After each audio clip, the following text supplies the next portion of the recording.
This is the weekly sales meeting for October 2nd, 2022. My name is Chris Fleming. You can reach me at chris@cdmediaconsulting.com or just go to our website at cdmediaconsulting.com. Today's topic is treat the symptoms or cure the disease. It is one of the pitfalls of modern medicine. We rush to treat the symptoms rather than cure the disease. The disease is less important than the current symptoms at hand. By focusing on the symptoms, we can make a short-term problem go away, but it does nothing to curtail the long-term impact of the greater problem. Those who have had serious illness understand this dilemma.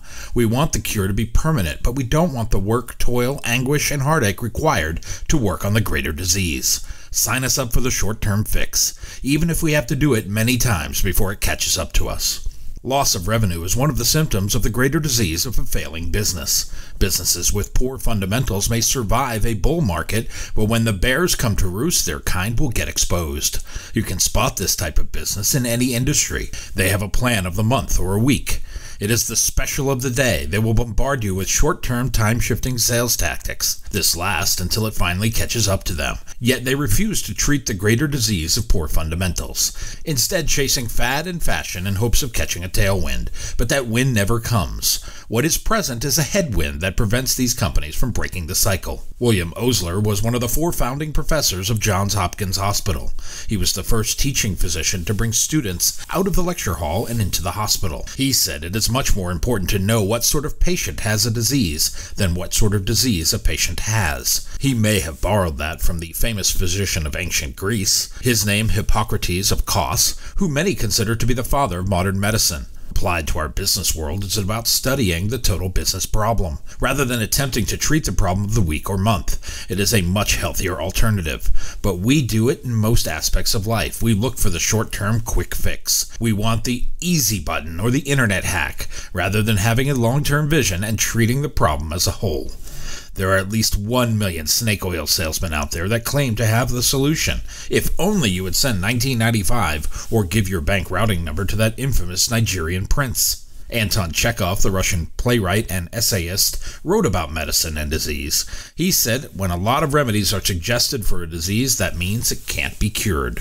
But the cure for most business problems is always on the top line. Someone once told me if you overperform on the top line, the bottom line always comes into focus. The opposite is also true. If we spend so much time only focused on the bottom line, we lose sight of how the top line gives a business life. American biologist Leroy Hood is from Missoula, Montana. Missoula is home to the Big Sky Brewing Company. That is not related to Leroy Hood, but they do make some mighty fine beers. He said if you look at healthcare today, it is all about the disease. It is not about understanding wellness at all. What if we took that same approach to our business practices? What if we spent time working on business health and wellness rather than treating the mere symptoms? How would that impact our future? Our quarter-to-quarter operational strategies dictated by Wall Street earnings reports are not great indicators of industry health, yet we all fall into the trap of working month-to-month or week-to-week, rather than having a laser focus on the long-term impact of each decision.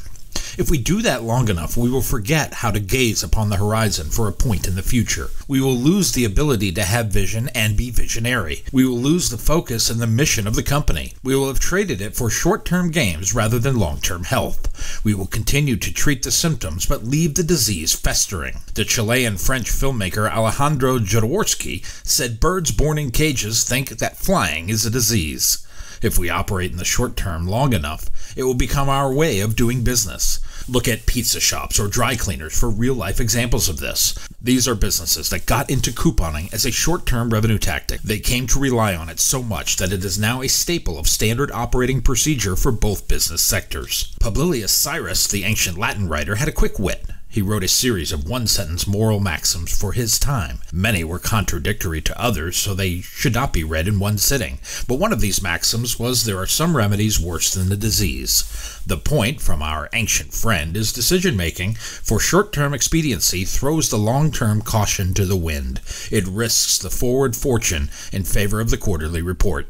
It exposes your business or your franchise to more harm than good. In essence, it is buying on credit with no plan to pay the bill. Eventually it comes due with interest, and at that point you may have to make decisions you don't want to make as your choices will be limited. When faced with loss of business, investigate your basic business fundamentals.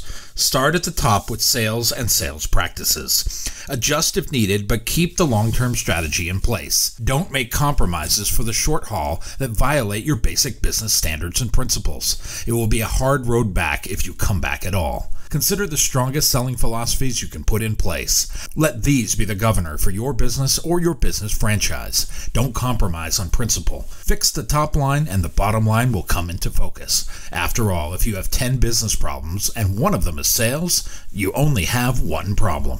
Figure out how to cure that disease and the rest of the symptoms will be healed. I've released a new book on leadership. It's called You Can't Lead from the Back of the Room. It is now available on Audible as an audiobook download. If you like what you've heard here today, please consider downloading a copy or two. Send one to a friend. You can go to cdmediaconsulting.com and follow the instructions.